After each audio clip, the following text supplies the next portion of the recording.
Doctor Yunus যদি না পারেন তো আরেক ইউনূসকে আনবো। আর খালেদা জিয়া যদি এই যে নিরাপোষভাবে এই ফ্যাসিস্ট শক্তির সাজানো নির্বাচনকে প্রত্যাখ্যান না করতেন, বৈধতা না দিতেন, এই গণঅভ্যুত্থান হতো না। এটা শেয়ার করতে হবে আপনাদের। আপনারা কেউ শেখ হাসিনা পদত্যাগ করেছে এটা কাগজটা দেখছেন? শেখ হাসিনার সংবিধানের মধ্যে এই রাষ্ট্রটা হাজির ছিল। এখন আপনি গণঅভ্যুত্থান করার পরে কি করেছেন? আপনি সেই সংবিধানের যিনি ফ্যাসিস্ট প্রেসিডেন্ট শেখ হাসিনা দ্বারা নিয়োজিত তার কাছে তাকে শপথ নিয়েছেন। তারা বলেছেন আমি শেখ হাসিনার সংবিধান ঊর্ধ্বে রাখবো। বলছেন না? আপনি দেখেন না কি বলেছে? আমি শেখ হাসিনার প্রণীত সংবিধান আমি রক্ষা করিব। আপনাদের করতে দিয়েছেন, তখন প্রতিবাদ করেন না কেন? আমি একটা প্রতিবাদ করতে হচ্ছে কেন? তার মানে হচ্ছে আপনার মুখে যেটা বলেন, মনে যেটা বলছেন, এটা কি করে অর্জন করতে হবে তার প্রতি আপনাদের কোনো দৃষ্টি নেই। আপনার এদিক ওদিক চলে যাচ্ছেন। পৃথিবীর কোথাও কোনো জাতি উচ্চতর জায়গায় পৌঁছাতে পারে নাই যখন সে ফোকাস দৃষ্টি নিবদ্ধ থাকে না সেনাপতির মতন, যোদ্ধার মতন, যে এইটা আমি জয় করব, আমি উৎখাত করব শেখ হাসিনাকে, সঙ্গে সঙ্গে তার ব্যবস্থাকে উৎখাত করব। ও বইটি পালিয়েছে, আপনারা লাফালাফি শুরু করেছে। ওদের ঠিকই করে দেবো, দাবি করছে আমি এখন আমি বাংলাদেশের প্রধানমন্ত্রী বলতেছে, তো ওর ছেলে বলতেছে, ও বলতেছে। আপনারা কেউ শেখ হাসিনা পদত্যাগ করেছে এটা কাগজটা দেখছেন? তো দাবি করছে না কেন? চুপুকে দেখাও মিয়া, বসে আছে কেন ক্ষমতা? কাগজটা দেখাও, দেখি সে কোথায় পদত্যাগ করেছে। আর যারা ওখানে আসছে, সেনা প্রধান বলুন কি যারা ক্ষমতায় যেই থাকুক, ব্যক্তি প্রতি আমার কোনো আক্রোশ নাই, যারাই থাকুক ক্ষমতায়, ওদেরকে বলেন দেখান আমাকে পদত্যাগ করতে, কোথায় তিনি পদত্যাগ করছেন।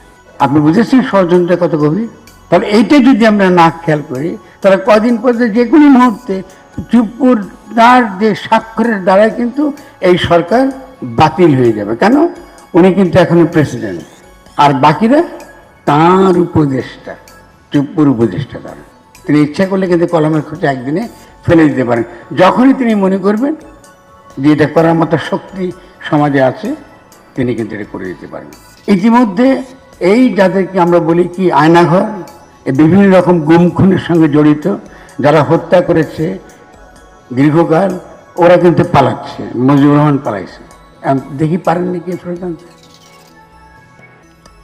তাই বন্ধুরা, তরুণ বন্ধুরা, বিপ্লব ডিনার পার্টি না প্লিজ। উল্লাসের সময় নেই। ফলে যদি আমরা এগোতে চাই তাহলে কিছু কিছু বিষয় আমাদের তত্ত্বগতভাবে খুব পরিচ্ছন্ন থাকতে হবে। আমাদের দাবিটা হবে এই বিজয়কে পূর্ণতার দিকে নিয়ে যেতে হলে অবশ্যই আমাদেরকে আমাদের প্রেসিডেন্ট, যাকে আমরা কলা গাছ হোক কি ডক্টর ইউনূস হোক আর যেই হোক, আমরা আমাদের একজন প্রেসিডেন্টকে নিয়োগ করব। তিনি কে? তিনি আমাদের জনগণের অভিব্যক্তি, জনগণের যে অভিপ্রায় তার পরম অভিব্যক্তি হিসেবে তিনি হাজির হবেন। যেই হোক, আবার যাকে পছন্দ করেন সে আসবেন। ডক্টর ইউনূস যদি না পারেন তো আরেক ইউনূসকে আনবো, বা আমাদের মধ্যে তরুণদের মধ্যে হোক, যেখানেই পায় না কেন বাংলাদেশে, তিনি আমাদের নতুন দেশের প্রধান হবেন। কারণ কাজটা হচ্ছে নতুন গঠনতন্ত্র প্রণয়ন। তার কি কাজ? একটাই কাজ, প্রধান কাজ, যে বাংলাদেশের জন্য একটা নতুন গঠনতান্ত্রিক প্রক্রিয়া তিনি শুরু করবেন, যেখানে জনগণ অংশগ্রহণ করবে এবং জনগণের অংশগ্রহণের ভিত্তিতে আমরা একটা নতুন গঠনতন্ত্র প্রণয়ন করব। জনগণ কথাটা অসম্ভব গুরুত্বপূর্ণ রাজনৈতিক দিক থেকে।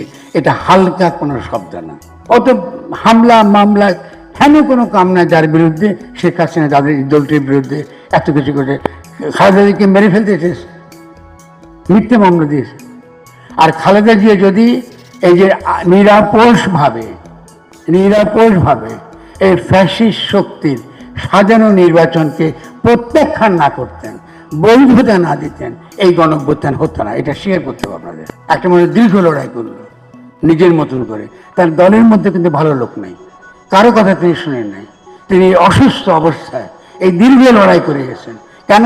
এই ফ্যাসিস্ট শক্তিকে তিনি বৈধতা দেননি, এবং তার যে নির্দেশ অমান্য করে একবার নির্বাচনে যারা গেছে এদেরকে আপনারা চিনেন না। কিন্তু আমার